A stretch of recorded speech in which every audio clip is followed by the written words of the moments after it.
বাচ্চারা স্টাইপেন্ডের টাকা 7,000 কোটি টাকার মতন ওরা নানা উপায়ে মেরে দিয়েছে। পার্লামেন্টের ডিবেট মানে হলো এই ডিবেট থেকে জনগণ অনুপ্রাণিত হবে, তারা উপভোগ করবে, তারা শিখবে, তারা জানবে।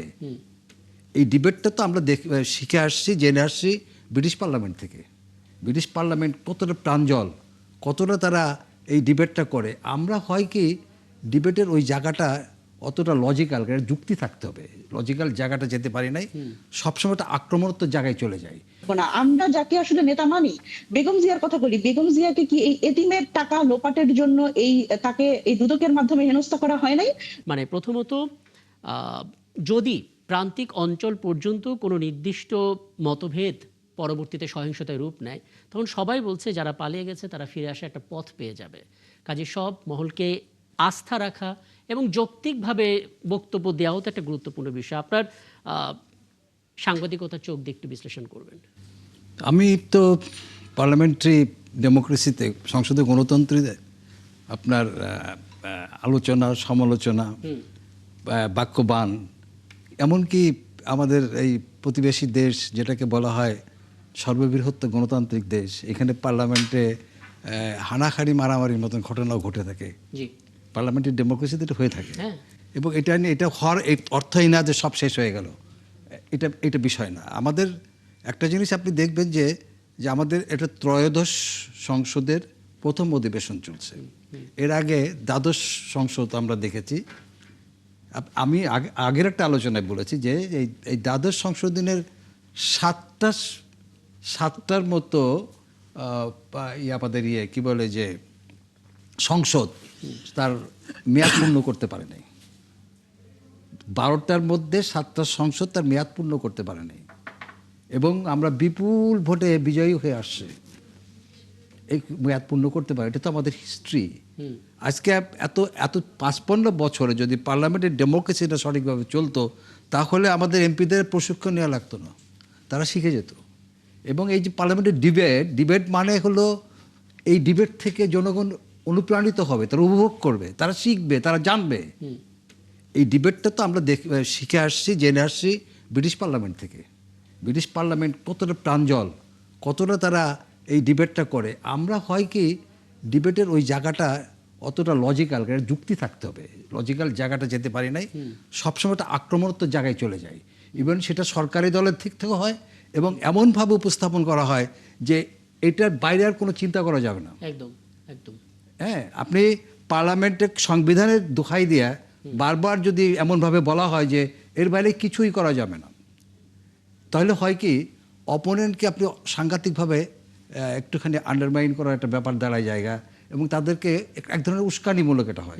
সুতরাং আপনি পার্লামেন্টকে যদি সত্যি কার্যকর করতে চান, তাহলে উভয় পক্ষকে সমভাবে, আমি বিশেষ করে বলবো এই পার্লামেন্টকে, কারণ এই পার্লামেন্ট উভয় পক্ষ, সরকারি দল এবং বিরোধী দল উভয়ই একটা সেম গ্রাউন্ড থেকে আসছে, যারা আন্দোলন করতে করতে এই পার্লামেন্টে আসছে। তখন মাঠে একসাথে ছিলেন, এখন একসাথে থাকতে পারবেন না কেন? আজকে কিন্তু আপনাকে বলি, যদি এই পার্লামেন্ট ব্যর্থ হয়, তার জন্য কোনো একটি দল মাত্র দায়ী হবে না, উভয় পক্ষ দায়ী হইতে হবে। আজকে যদি বিরোধী দল, সরকারি দল, বিরোধী দল উভয়কেই কিন্তু, উভয়ের দিকে কিন্তু জাতি তাকিয়ে আছে। আপনি মনে করবেন না যে জাতি পার্টিকুলার কোনো দলের দিকে তাকিয়ে আছে, উভয়ের দিকে তাকিয়ে আছে। আপনারা কীভাবে রেসপন্স করেন? কারণ আমাদের এই পার্লামেন্টের সামনে অনেক কিছু রয়ে গেছে। যেমন আমি কালকেই প্রথম আমি ইয়েতে গেলাম, কি বলে যে সচিবালয়ে গেলাম। সচিবালয়ে যায় তো আমি অবাক, আল্লাহ, মন্ত্রীদের রুমগুলোই বলে জনসভার মতন।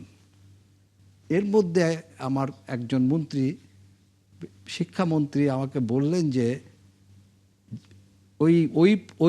ওই মন্ত্রণালয়ে এই যে ইসের টাকা, আপনার ওই যে বাচ্চারা স্টাইপেন্ডের টাকা 7,000 কোটি টাকার মতন ওরা নানা উপায়ে মেরে দিয়েছে। এই পার্লামেন্টের সামনে, এই সরকারের সামনে বিগত 15 বছরের অপকীর্তির, দুঃশাসন, দুর্নীতির হিসাবের বিরাট কাজ রয়ে গেছে। আমরা কিন্তু এখন পর্যন্ত সেদিকে যাই নাই। একদম, এখনো পর্যন্ত কিন্তু এই পার্লামেন্ট সে জায়গায় যায় নাই। আপনাকে যেতে হবে। কিভাবে যাবো? আমি আমরা তো আপনার যদি সংবিধান ইস্যুতে আপনাকে নিষ্পত্তি করতে পারছি না, যাবো বেসিক কিভাবে? কতগুলো জায়গা আছে গুরুত্বপূর্ণ পয়েন্ট মানে আমি এখন পর্যন্ত যাই না। আপনি erase সাড়ে করেছেন। আপনি বলছেন যে 28 লক্ষ কোটি টাকা পাচার হয়েছে, কিভাবে পাচার হলো, কারা পাচার করলো, আপনি কেউ এখনো কি- জান নাই। কেউ কিন্তু বলছে না কিন্তু আজকে জনগণকে গুরুত্বপূর্ণ কিন্তু বিষয়গুলো নিয়ে কিন্তু আপনি যে কোনো ইয়ে হচ্ছে না। আপনাকে পার্লামেন্টে পাঠানো হয়েছে এই হিসাব নেওয়ার জন্য, এখন এই হিসাব যদি না নেন তাহলে জনগণ ভাববে আপনারা কম্প্রোমাইজ করেছেন ওইসব লুটেরাদের সাথে। আমি মনে আচ্ছা, আমি একটু শুনি, হ্যাঁ। আমি মনে করি আমাদের সমালোচক যেটি উত্থাপন করেছেন, আমি ওনার সাথে সম্পূর্ণ একমত।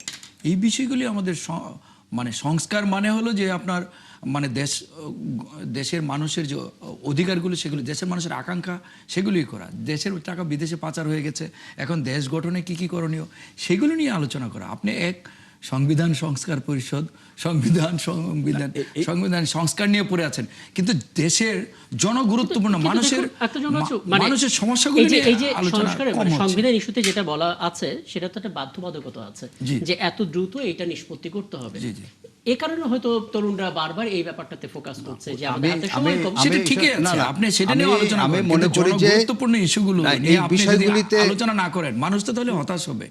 একদম একটু সংক্ষেপে আমি মনিরের কাছে বুঝি। না, আমি এই বিষয়ে যে এগুলো গুরুত্বপূর্ণ বিষয়, এগুলিকে অবশ্যই, কারণ আপনি অঙ্গীকারবদ্ধ। আপনি যদি সংস্কার, এই যে সংস্কারের কথা যেটা বলছেন, যেটা জুলাই সনদ, আপনি দেশবাসীর সামনে লাইভ প্রোগ্রাম, সে জায়গায় কিন্তু আপনি অঙ্গীকার করছেন, এই দায়বদ্ধতা আছে। ডেফিনেটলি। এখন কিভাবে ইমপ্লিমেন্ট করবেন? আপনি যদি মনে করেন যে ওইটা তারা যেভাবে বলছে ওভাবে না করে সরকারি দল এভাবে ইমপ্লিমেন্ট করতে চায়, এটা সামনে আনতে হবে। ইয়েস, আমি এইভাবে করতে চাই, এভাবে করলেও তোমাদের পারপাস সার্ভ হবে। কিন্তু আমি অবশ্যই, আপনি দেখেছেন কি, আপনি এটাকে অবশ্যই নোটিশে আনতে হবে। আপনি দেখেছেন যে গত 15টা বছর সংবিধান এবং বিচার বিভাগের দোহাই দেয়া ফ্যাসিজম কায়েম করা হ্যাঁ, হয়েছে। সেটা ঠিক আছে, কিন্তু এখন কিন্তু মুশকিলটা না, হচ্ছে আমি কি- আমি আমি ওই জায়গায় আসছি। হ্যাঁ। তাহলে আপনি বিচার বিভাগ স্বাধীনতার ইয়ে করবেন না কেন?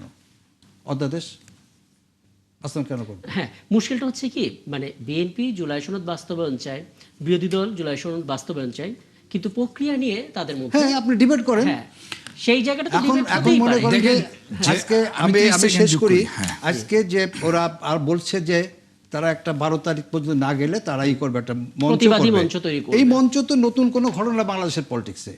মঞ্চ করার অর্থ নয় যে তারা রিসাইসিভ কোনো প্রোগ্রামে চলে গেল।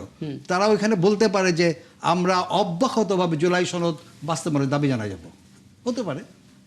এরকম মঞ্চ তো হয়েছে আগে, আপনার মনে আছে কিনা? হয়তো ওই ধরনের মঞ্চ এটা হবে না।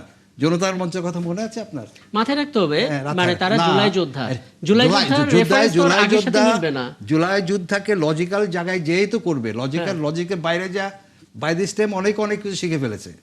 আপনি মনে করার কোনো কারণ নাই যে শুধু ইমোশন দিয়ে তো চলা যাবে না, লজিকগুলো থাকতে হবে।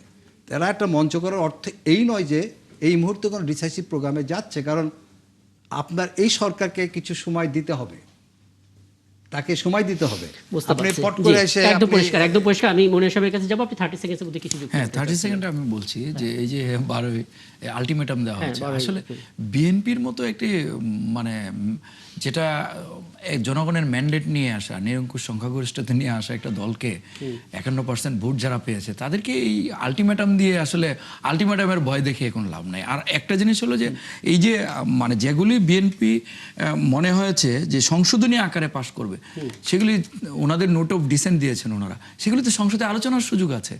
কোনো আলোচনা না করে ওনাদের কি মতামত সেগুলো নিয়ে তো সংসদে কথা বলার সুযোগ রয়েছে, সেগুলি না করে ওনারা আলটিমেটাম দিয়ে বেড়াচ্ছেন। বুঝতে এই পারছি। আলটিমেটাম শুধু ওই যে ওই রুমের ওই কি অডিটোরিয়ামের আলটিমেটাম হবে, রাজপথে ওই আলটিমেটাম গড়াবে না। আচ্ছা, আমি একটু মনির সাহেবের আপনার কাছে আসি, এবং আপনি বোধহয় শুনছেন সহ-আলোচকদের কথা, এবং এখানে যদি আমি একটু মার্ক করি, সংসদ সদস্য আখতারুজ্জামান বলছিলেন জুলাই যোদ্ধাদের ভেতরে যারা আহত ছিলেন, যারা পার্লামেন্টে গত পরশুদিন উপস্থিত ছিলেন, তাদের ভেতরে এক ধরনের আক্ষেপ, একটা ক্ষোভ ছিল, কারণ স্বাভাবিকভাবে এনসিপি নেতা যারা, তাদের উপরে একটা ভরসা জায়গা ছিল, এবং সেই ভরসা থেকে তারা আশাহত হয়ে যাওয়ার কারণে তারা এই ক্ষোভটা করতে পারেন। এটা নিয়ে আপনার কোনো বক্তব্য আছে কিনা? এবং এলাইন আওয়াজ খান, সিনিয়র সাংবাদিক, তিনি বলেছেন এই পার্লামেন্ট যদি ব্যর্থ হয় তাহলে আসলে বিরোধী দল, সরকারি দল, দুই দলই দায়ী থাকবে, কারণ জনগণ আসলে নির্দিষ্ট দল না, জনগণ চায় তাদের যে চাওয়া, সেই চাওয়াটা পূরণ হোক। কি বলবেন? জি, দেখেন, প্রথমে হচ্ছে যে বিষয়টি আখতারুজ্জামান ভাই বলছিলেন সেটা হচ্ছে যে দেখেন ওনারা কিন্তু চমৎকার একটা বিষয় ওনারা করেন, সেটা হচ্ছে 5 আগস্ট পরবর্তী সময় আমরা কিন্তু দেখেছি যে ওনারা জুলাই শহীদদেরও ভাগ বাটোয়ারা করে ফেলেছিলেন। ওনারা হিসাব দিয়েছিলেন ওনাদের বিএনপি পন্থী অর্থাৎ ছাত্র দলের বা বিএনপি করা শহীদ হচ্ছে 426 জন, আমি যদি ভুল না করে থাকি। এবং দেখেন খুব মজার ব্যাপার, এখনো কিন্তু ওনারা এরকম একটা হিসাব দিচ্ছেন যে মানে ওনাদের কিন্তু মানে যে গতদিন সংসদে যারা গেছিলেন তারা কিন্তু ওই ওনাদের বিএনপি পন্থী বা ছাত্রদল করা যারা জুলাই মানে আহত, বিএনপি পন্থী জুলাই যোদ্ধা তারা, এরকম হ্যাঁ। কি বলবো আমরা? জি জি জি জি। এখন আমি আপনাকে মজার কথা বলি, দেখেন সংসদে উপস্থিত ছিলেন কয়জন? 15 জন, 15 থেকে 20 জন, এবং বাকি মানে ধরেন 30,000 জুলাই আমি একটা পয়েন্ট রেজ আহত। করতে চাই, তারা- ওনাকে আমি প্রশ্ন শেষ করতে করি, চাই আমি যে শেষ করি, আপনি প্রশ্ন আপনি একটু করেন, নোট প্লিজ, আপনি হ্যাঁ, প্রশ্ন করেন, আমি নোটটা শেষ করি। দেখেন এই যে এত জুলাই যোদ্ধা, প্রথমত হচ্ছে আমরা ভাগাভাগির মধ্যে নাই, আমাদের কাছে সবাই মানে যারা শহীদ হয়েছেন তারা সবাই শহীদ, এবং যারা জুলাই আহত তারা সবাই আহত। এবং দেখেন 5 আগস্ট পরবর্তী সময়ে আমরা কিন্তু এই আহত এবং শহীদদের যে আসলে তাদের যে সহায়তা এবং নানান কিছু এবং চিকিৎসা যাতে করা হয়, সেখানে কিন্তু আমরা বলছিলাম যে একটা একটা মানে জুলাই ফাউন্ডেশনের মাধ্যমে তাদের যাতে ফ্যাসিলিটেট করা হয়, সেটা আমরা ওই সরকারের কাছে বলেছি। সুতরাং সেইভাবে কিন্তু যারা শহীদ পরিবার তাদের কাছে কিন্তু অ্যালটমেন্ট এবং যারা আহত আছে তাদের চিকিৎসার যে ব্যবস্থাটা সেটা সেখানে করা হয়েছে। এখন দেখেন, যখনই, খুব মজার ব্যাপার, এটা খুব আমি গুরুত্ব সহকারে বলতে চাই, যে যখন দায়িত্ব নেওয়ার কথা আসে, যখন দায় নেওয়ার কথা আসে, তখন শুধু এনসিপি কে বলা হয়। কিন্তু বিএনপি তো তখন কি ছিল না, নাকি এনসিপি তখন সরকারে ছিল? কোনটা? কোনোটাই না। দেখেন অন্তর্বর্তীকালীন সরকার তখন দায়িত্ব ছিল, সুতরাং তাদের this is the sole authority to them, যে তারা আসলে এই পুনর্বাসন প্রক্রিয়াটা তারা কিভাবে করছে এবং সম্পন্ন করতে পারলো কিনা। এবং এনসিপি একটা নবগঠিত রাজনৈতিক দল, তার কিন্তু সেই অ্যাবিলিটিটা নাই। বরং আমি যদি বলি বিএনপি এবং জামাত বড় দুটি রাজনৈতিক দল, তাদের সেই সেই সেই জায়গাটা ছিল, তাদের সেই সক্ষমতাও ছিল দল হিসেবে, যে শহীদ এবং আহত পরিবারকে অর্থ সহায়তা বলেন বা নানান ধরনের সহায়তা, সেই সহায়তাগুলো দেওয়া। এবং দেখেন 15-20 জন আহতরা সংসদে এসে যদি আসলে তারা ইচ্ছাকৃতভাবে উদ্দেশ্য প্রণোদিত ভাবে যদি আসলে এনসিপির যারা নেতারা তাদের যদি আসলে এক ধরনের এই ধরনের একটা মানে দৃষ্টিকটু বিষয়, যেটা আমরা গতদিন দেখলাম, সেটি যদি আসলে তৈরি করতে চায়, একটা নাটকও যদি মঞ্চস্থ করতে চায়, সেটি কিন্তু অসম্ভব কিছু না। আমি কিন্তু সম্ভাব্য কথাটা বলছি আর কি। শঙ্কার কথা সুতরাং বলছেন, সন্দেহের আপনারা, কথা হ্যাঁ, বলছেন, জি। আপনারা যদি আসলে ওই 15-20 জনকেই যে পুরো জুলাই যোদ্ধাদের প্রতিনিধি মনে করেন, আমরা তো এমনও শুনেছি অনেক জুলাই যোদ্ধা ফেসবুকে স্ট্যাটাসের মাধ্যমে বলেছে যে আমরা এদের চিনিও না। সুতরাং এই বিষয়টা আমার মনে হয় যে আপেক্ষিক, এই ওই বিষয়টা শুধুমাত্র এনসিপি কে দোষারোপ করাটা আপেক্ষিক ব্যাপার, এবং এটা উদ্দেশ্য প্রণোদিত আমি খানিকটা বলতে পারি। আচ্ছা। এবার আমি আসি যে ভাই আরেকটা কথা বলছিলেন, পরবর্তী প্রসঙ্গ আপনি যেটা বলছেন সেটা হচ্ছে যে এই যে এরাকালি জুলাই সংবিধান সংস্কার সভা, এগুলো বলে, এগুলোর আসলে কোনো দরকার নেই, জনগুরুত্বপূর্ণ এমন অনেক বিষয় আসলে সংসদে আলাপ হওয়ার কথা। কিন্তু দেখেন এই যে সংবিধান সংস্কার সভা, এই কথাটার মধ্যে তো আরো অনেক কিছু আছে যেটা আখতারুজ্জামান ভাই জানেন, কিন্তু উনি এখন স্বীকার করবেন না। সেটা হচ্ছে এই যে দুদকের বিষয়টা কি বলেন তো, যে আমার এই দুর্নীতি দমন কমিশন, আমি যদি বেগম জিয়ার কথা বলি, আমি তো আমাদের কথা বলবো না, আমরা যাকে আসলে নেতা মানি, বেগম জিয়ার কথা বলি, বেগম জিয়াকে কি এই এতিমের টাকা লোপাটের জন্য তাকে এই দুদকের মাধ্যমে হেনস্থা করা হয় নাই? দেখেন একজন রাজনীতিবিদের সবচেয়ে বড় পুঁজি কি জানেন? সম্মান। সে সারা জীবন মানুষের ভালোবাসা এবং সম্মান চায়। হ্যাঁ, এটা পার্লামেন্টে আলোচনা হয়েছে, জি। আপসীন নেত্রী তাকে কিন্তু এই দুদকের মানে আওয়ামী লীগের নিয়োগকৃত চেয়ারম্যান দুদক দ্বারা আসলে তাকে হেনস্থা করা হয়েছে। এটা হচ্ছে বিএনপি ভুলে গেছে। এবং দেখেন এখানে হচ্ছে যে গুম, আমরা তো দেখেন গুমের শিকার তো বিএনপির যারা আছে তারাই তো সবচেয়ে বেশি। আমরা এখন দেখি সংসদে ইলিয়াস আলীর ওয়াইফ লুনা আপা আছেন, আমরা দেখি এখানে হুমাম কাদের আছে, আমরা দেখি স্বরাষ্ট্রমন্ত্রী যিনি নিজে গুমের শিকার, তারা যখন আসলে সংসদে উপস্থিত থাকাকালে এই গুমের প্রতিরোধ ও প্রতিকার যে না, উদ্ধারে এখানে মনে হয় একটা বোধহয় ভুল হচ্ছে, একটা বোধহয় একটু ভুল হচ্ছে, যদি একটু অ্যাড্রেস করেন। কোন জিনিসকে আসলে একেবারে বাদ দেওয়া হয়নি, পর্যবেক্ষণ দেওয়া হয়েছে, কিন্তু সেটাকে বলে দেওয়া হচ্ছে বাদই দেওয়া হচ্ছে। যেমন গণভোট নিয়ে যদি কোনো পর্যবেক্ষণ দেওয়া হয়, বলা হচ্ছে যে বিএনপি গণভোট বাদই করে দিতে চাচ্ছে। পর্যবেক্ষণ দেওয়ার বাদ দেওয়া কি? হ্যাঁ হ্যাঁ, একদম খুব মজার, খুব ইন্টারেস্টিং একটা প্রশ্ন তুলছেন। এটাও একটা নতুন ন্যারেটিভ যেটা বিএনপি সেট করতে চাচ্ছে। দেখেন আপনি তো অধ্যাদেশগুলি যেগুলো অন্তর্বর্তীকালীন সময়ের অধ্যাদেশ, সেটা তো আপনি আইনে পরিণত করতেই পারেন, পরে আইন সংশোধন করবেন কি করবেন না সেটা তো পরবর্তী কথা, তাই না?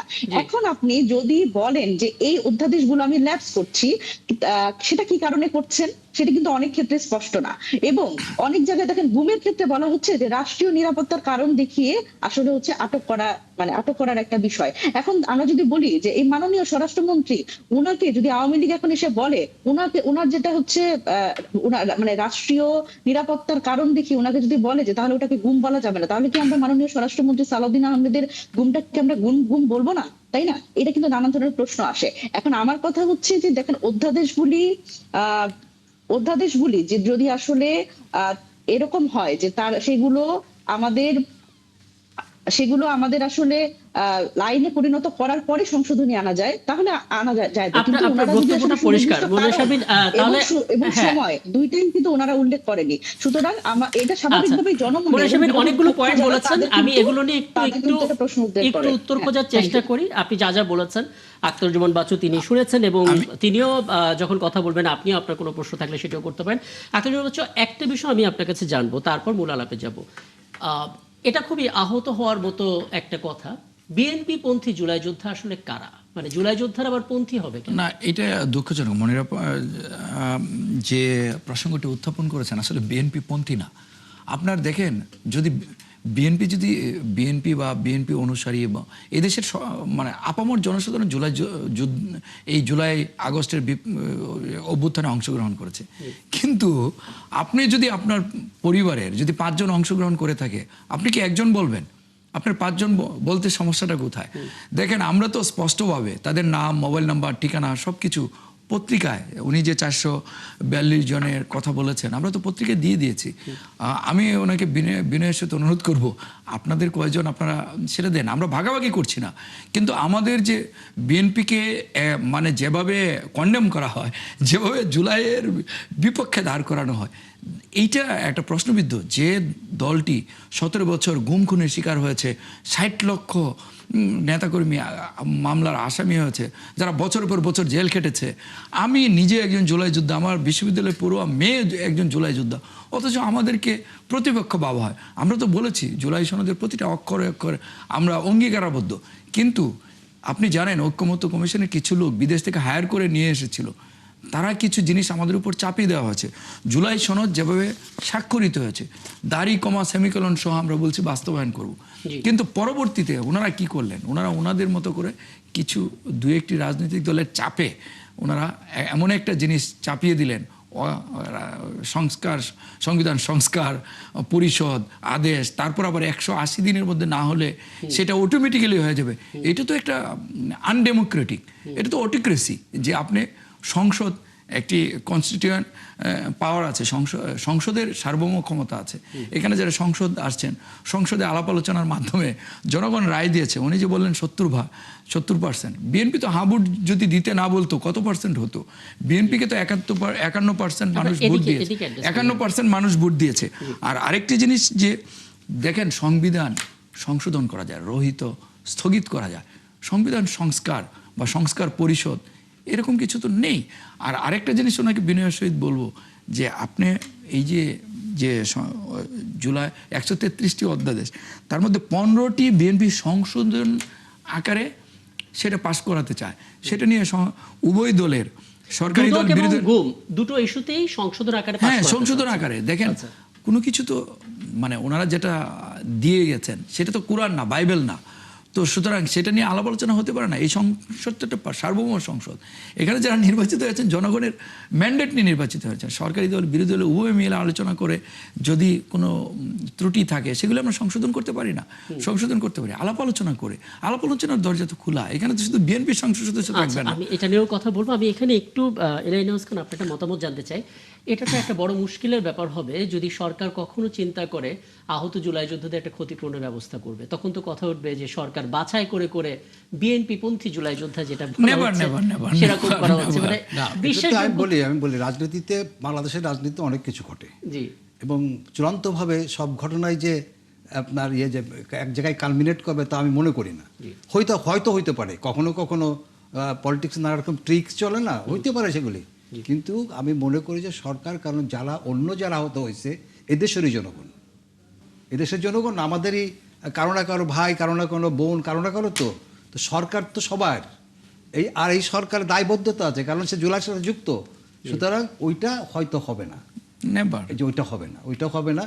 এটা হতে পারে যে কেউ না কেউ কোনো কিছু অর্গানাইজ করতে পারে, কিন্তু সরকার যখনই করবে, কারণ যে ছেলেগুলি বা যে পরিবারগুলি ভিকটিম হয়েছে তখন তো এনসিপি হয় নাই, এনসিপি হয়েছে তখন তারা কেউ জানতোই না যে পরবর্তীতে NCP বলে কিছু হয় না, হবে। সুতরাং ওইটা হবে না। আপনি যেটা বলছেন যে এরকম হবে না, এটা একটা যেটা ভরসার হয় জায়গা। যে এটা হ্যাঁ। এটা কখনো হবে না, কারণ তখন তো এনসিপি হয় নাই। সুতরাং সমস্ত লোকই এই দেশের জনগণ, আর এইগুলি মধ্যবিত্ত সন্তান, এই মধ্যবিত্ত সন্তানরা এই আন্দোলনের স্যাক্রিফাইস কারো ধনী লোক ছেলেরা করেছে। প্রত্যেকটা আন্দোলনে মধ্যবিত্ত সন্তানেরাই স্যাক্রিফাইস করে থাকে। এই মিডল ক্লাস সন্তানদেরকে সরকার ওই দল ভিত্তিতে পোলারাইজেশন করে করবে এটাই মনে করি না, কারণ এই সরকারের যতভাবে দেখা হোক না, না না, কেন, সরকার হয়তো করবে না, কিন্তু যেটা বলা না হচ্ছে না না ওটাও এরকম অভিযোগ একটা উত্থাপন করে দিলে আইডেন্টিফাইড। আমি শোনেন, বাংলাদেশের পলিটিক্যাল যেটা হয়, ওই যে করে না, ওই যে কি বলে, যেটাকে বলা হয় যে এই যে বিভিন্ন কার্ড দেয় না, এসব ক্ষেত্রে দলীয় কোনো একটা ব্যাপার থাকতে পারে। বুঝতে পারছি। আমার কথা বুঝছেন? এগুলি যেমন আওয়ামী লীগ করেছে, এখন বিএনপি করতে যাচ্ছে। আমি মনে করি যে বিএনপি আওয়ামী লীগের অনুসরণ করা চলবে না। বিএনপি সবাইকে নিয়ে যারা দরিদ্র লোক তাদের মধ্যে কার্ড দিবে, এখন পর্যন্ত কিন্তু কিছু এই ক্ষেত্রে এটা হবে না। হ্যাঁ, আপনি বোধহয় 30 সেকেন্ড। হ্যাঁ, 30 সেকেন্ড আমি যোগ করি। দেখেন, যারা শহীদ হয়েছেন এটা তো তাদের তালিকা প্রণয়ন করা হয়েছে। সুতরাং এখানে মানে উনি যে প্রশ্নটা রেজ করেছেন অবান্তর, এটা হলো যে আসলে মানে যে কোনো বিষয়ে বিতর্ক তৈরি করা, বিরোধিতা করা, এইটা একটাই। আরেকটা জিনিস হলো বিএনপি কিন্তু এই যে জুলাই বিপ্লবে বিএনপির যে বা বিএনপির অঙ্গ সংগঠন বা বিএনপি সমর্থকদের এত কন্ট্রিবিউশন, মাননীয় প্রধানমন্ত্রী তারেক রহমান কোনোদিন কিন্তু বলে নাই, বা বিএনপি দল হিসেবে কোনোদিন কিন্তু এইটার কৃতিত্ব দাবি করেন নাই। এটা বলেছেন আপামর জনসাধারণের। কিন্তু কেউ কেউ যেরকম ওই মুক্তিযুদ্ধকে নিজেদের করে মানে মুক্তিযুদ্ধের চেতনা বিক্রি করেছে, এখনো অবাক বিষয় আমরা লক্ষ্য করছি যে কেউ কেউ এই জুলাইয়ের সুল এজেন্ট দাবি করছেন। এটা দুঃখজনক। আমরা জুলাইটা সবার, আপামর জনসাধারণ, আমরা চাই যে এটাকে কেউ মানে এটাকে এই জুলাই চেতনাটাকে কেউ বিক্রি না করুক। সত্যিকার অর্থে দেশ গঠনে এবং মানুষের প্রত্যাশা পূরণে সবাই মিলে ঐক্যবদ্ধভাবে কাজ করুক। এখানে একটা কথাই বলে দিই, সেটা হলো যে আমাদের স্বাধীনতা যুদ্ধের সোলেজন স্বার্থে যে বিপর্যয় ঘটেছে, আমি চাই না যে জুলাইয়ের এরকম সোলেজন সে যে আরেকটা বিপর্যয় আসুক। আমি মনে করি এটা হবে না। আলোচনার মধ্যে দিয়ে একটা ঐক্যমত প্রতিষ্ঠিত হবে, আশাবাদ আমাদের থাকতে হবে। সবসময় নেগেটিভ পলিটিক্স করতে করতে না আমাদের মনের মধ্যে সবকিছু নেগেটিভ হয়ে গেছে। এবং রাজনীতিতে তো এদেশের মানুষ কখনো কোনো মানে সুখবর পায়নি কখনো। না না, এনসিপির এই বাচ্চা ইয়াং ছেলে পেলে আমি পার্লামেন্টে তাদের অনেকের বক্তব্য শুনেছি, এবং অনেক ব্যাপারে তারা কিন্তু সুন্দর চমৎকারভাবে খুব আর্টিকুলেটেড বক্তব্য দিয়েছে।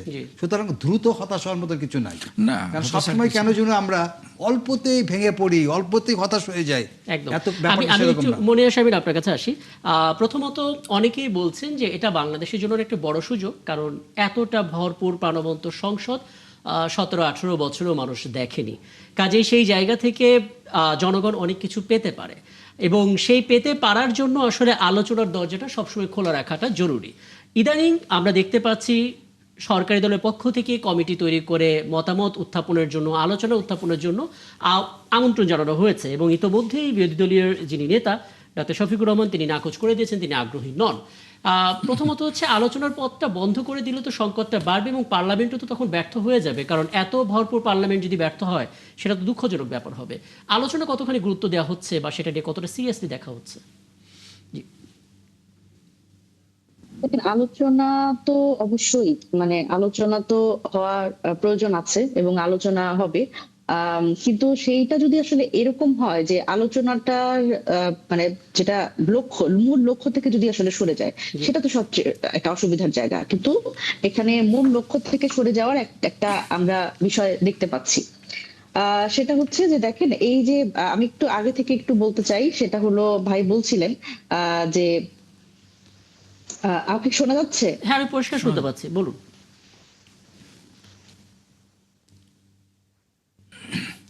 খুব সম্ভবত ব্যান্ডউইথের প্রবলেম হতে পারে। হ্যাঁ, আমি এবার বোধহয় পাচ্ছি। মুনিয়া সাহেব বলুন।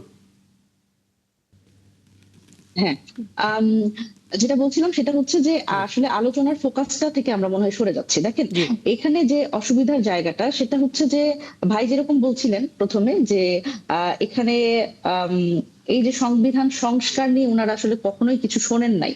এটা খুবই দুঃখজনক যে ভাই আসলে বিএনপিকে রিপ্রেজেন্ট করছেন, কিন্তু উনি আসলে উনাদের 31 দফার 1 নম্বর দফাটাই আসলে অস্বীকার করে যাচ্ছেন। 31 দফার 1 নম্বর দফাতে ওনারা নিজেরা বলেছিলেন যে ওনারা আসলে সংবিধান সংস্কার করবেন। এখন যে কমিটিগুলো গঠন করবার কথা বলা হচ্ছে সেটা না, কিন্তু ওটা ব্যাখ্যা কি দেওয়া হয়েছে? সংশোধন কমিটি উনি বলছে, যেটা যেটা ভুল আসলে ব্যাখ্যা এই অপব্যাখ্যা ব্যাখ্যাটা করছেন। এই ব্যাখ্যাটা গতকালকে দেওয়া হয়েছে বিএনপির পক্ষ থেকে, আরো না, একটু না। শুনে নিই, যদি আপনি একটু ব্যাখ্যাটা দিয়ে দিতেন। জি জি জি হ্যাঁ। জি। আপনি আসলে না, না, ভুল আমি- ব্যাখ্যা আমি করছেন, সংশোধন- আসলে ভুল ব্যাখ্যা করছেন। 31 দফাটা আপনি পুরোপুরি পড়ার পরে কথা বলেন। আসলে মানে আসলে আপনারা যদি ভুল ন্যারেটিভ তৈরি করেন তাহলে এটা দুঃখজনক। আপনাদের কাছে আমরা প্রত্যাশা করি না। বর্তমান যারা নিউ জেনারেশন তাদের কাছে আমরা কনস্ট্রাকটিভ কিছু আশা করি। আপনি জি, আপনি দয়া করে একটু ওটা বলেন, পড়বেন। please। জি। আর যিনি অ্যাঙ্করিং জি, করছেন জি। উনিও জানেন বিষয়টি, আপনাকে জেনে না। তারপরে কথা বলবেন। হ্যাঁ, আমি জেনেই বলছি। আমার না, মনে হয় আপনি যে জেনে একটু- বলছেন না, আপনি ভুল না, বলছেন। দেখেন আমি একটু বলি, আমি ভুল বলছি না। দেখেন আচ্ছা, তারপরে বলছি। দেখেন এখন ঘটনা হচ্ছে যে আপনি এটা বারবার করে যখন বলা হচ্ছে যে সংস্কারের কথা, এখানে বারবার করে সেখানে কিন্তু স্বরাষ্ট্রমন্ত্রী- সংশোধনের কথা বলা হয়েছে। জি, জি, সংশোধনের কথা বলা আমরা হয়েছে। বলছি না। না, সংশোধনের কথা আমরা বলছি না। সংশোধন কখন আমরা যেটা বলছি, আমরা সংস্কারের কথা বলছি, যেটা সংবিধানের বেসিক স্ট্রাকচার। সেটি আপনি কিন্তু যদি কোনোভাবেই সংশোধন আমি করা 30 যায় না। সেকেন্ড আপনার কাছে করা যায় নিচ্ছি। না। 30 সেকেন্ড আপনার না, না, কাছে আমি নিচ্ছি। একটু বলি, মনে হয় আমাকে একটু বলতে 30 দেন। সেকেন্ড আমরা আমাকে শুনতে একটু পারি? বলতে দেন। 30 সেকেন্ড। মনে হয় 30 আমার মনে হয় সেকেন্ড। আমি তো আসলে খেয়ে হারিয়ে ফেলছি। আমি বারবার 30 করে সেকেন্ড interrupt করলে। আপনাকে আমি একটা হ্যাঁ, পয়েন্ট দিচ্ছি। এই অংশটা একটু পরিষ্কার হয়ে আসে, তারপর আবার একটা শুরু করব। পয়েন্ট দিচ্ছি। আপনি যদি সংশোধন না করেন তাহলে সংস্কার করবেন কিভাবে? আগে তো আপনাকে সংশোধন করলে তাহলে না সেটা সংস্কার হলো। সংশোধন? আপনি যদি সংবিধান সংশোধন করেন তাহলে না সংস্কার হলো। করবেন। সংস্কার কাকে বলে? আপনি যখন সংবিধানটা সংশোধন করবেন, অ্যামেন্ডমেন্ট আনবেন, জি, আমরা তখনই এটা সংস্কার। হ্যাঁ, আমরা একটু শুনি। জি, মনির সাহেব শেষ করুন। দেখেন দেখেন প্রথমত হচ্ছে সংবিধানে আমরা যেটা জানি যে বেসিক স্ট্রাকচার কখনোই কোনোভাবেই এটা আসলে সংশোধন করা যায় না। জি। তো সেইটা অবশ্যই আমাদের মানে এটা সংবিধান সংস্কার পরিষদের মাধ্যমেই বলেন, এবং অন্য যে কোনো মানে কোন একটা আলাদা কোনো গণপরিষদ, যেটা নির্বাচনের কথা আমরা বলছিলাম প্রথম দিকে, যে সেভাবেই আসলে আমাদের এটা সংশোধন করা যাবে না। এটা আসলে আমাদের সংস্কারের দিকে যেতে হবে, কারণ সংবিধানের বেসিক স্ট্রাকচার আমরা কোনোভাবেই সম্ভব না। তো এই জায়গা থেকে ওনারা যে ব্যাখ্যাটা দিচ্ছেন, বারবার করে ওনারা আসলে ভুল ব্যাখ্যা দিচ্ছেন। আপনাদের দাবির জায়গাটা নিয়েও কথা হয়েছে। দিন শেষে একটা সমাধান আমরা সবাই খুঁজছি, সেটা কিভাবে হতে পারে ছোট করে? দেখেন, সমাধান আমার মনে হয় যে যে যারা আসলে সরকারি দল, তাদের আসলে বুঝতে হবে যে একটি ম্যান্ডেট নিয়ে তারা কিন্তু সংসদে গেছে। সুতরাং সেই জায়গা থেকে এই সংস্কারের বিষয়গুলো তারা যেরকম করে আসলে ইগনোর করছে, সেই ইগনোর না করে সেই জায়গা থেকে আসলে তারা নির্বাহী ক্ষমতাটাকেই তো আলটিমেটলি যেটা দেখছে যে যেটা দিয়ে আসলে নির্বাহী ক্ষমতা বাড়ে সেটা তারা রাখছে, সেই অধ্যাদেশগুলো, এবং যে অধ্যাদেশগুলো আবার নির্বাহী ক্ষমতা কমায় সেইগুলো আসলে মানে তারা আসলে রাখতে চাচ্ছে, মানে যেগুলো কমায় সেগুলো রাখবেন না ওনারা, আর যেগুলো বাড়ায় সেগুলো ওনারা রাখতে চাচ্ছেন। সুতরাং এভাবে করে যদি আসলে পিক অ্যান্ড চুজের মধ্যে দিয়ে ওনারা ওনাদের মতো করে একটা সংস্কার করেন, তাহলে সেটা এই সাধারণ কথাটা আপনার জনগণ পার্লামেন্টে বলে- বলবেন নাকি রাজপথে বলবেন? মানে অভিযোগগুলো অভিযোগ আকারে এটা- থাকবে নাকি এটা যদি- আলোচনার দরজা খুলবে?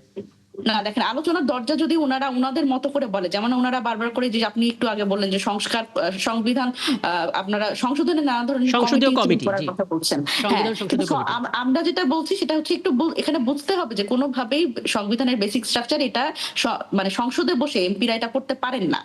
সুতরাং এই জায়গায় যেই ধরনের ঐকমত্যে আমরা এসেছি, যেই বিষয়গুলো নিয়ে আমরা কথা বলছি, যেমন উচ্চকক্ষ, আপনি এটা তো কোনোভাবেই বুঝতে পারছি। এখানে বসে মনির সাহেব, করতে পারবেন আপনার না। বক্তব্য সংসদে একেবারেই বসে করতে স্পষ্ট। পারবেন না, সেটার জন্য আলাদা হ্যাঁ। সংস্কার সভা করতেই হবে। জি, সুতরাং জি, জি। এটা আমার মনে হয় যে আসলে ইগো স্যাটিসফ্যাকশনের ব্যাপার না, বা দলীয় এজেন্ডা বাস্তবায়নের জায়গা না। এটা আসলে বিরোধী দল যারা আছে তাদের প্রতি সম্মান রেখে এবং সাধারণ পারস্পরিক জনগণের সম্মান mandate-এর রেখে প্রতি সম্মান একেবারে রেখে সেই তাদের জায়গা আসলে নিয়ে একটা তারপর আলোচনা সমাধানে করা। আসা উচিত। অনেক ধন্যবাদ মনির সাহেবিন। আরো দীর্ঘক্ষণ আলাপ করতে পারলে ভালো হতো। নিশ্চয়ই সামনে করে আয়োজনে আবার আপনাকে পাবো, এবং আপনাদের দিক থেকে বক্তব্যগুলো তুলে ধরার জন্য আপনাকে ধন্যবাদ।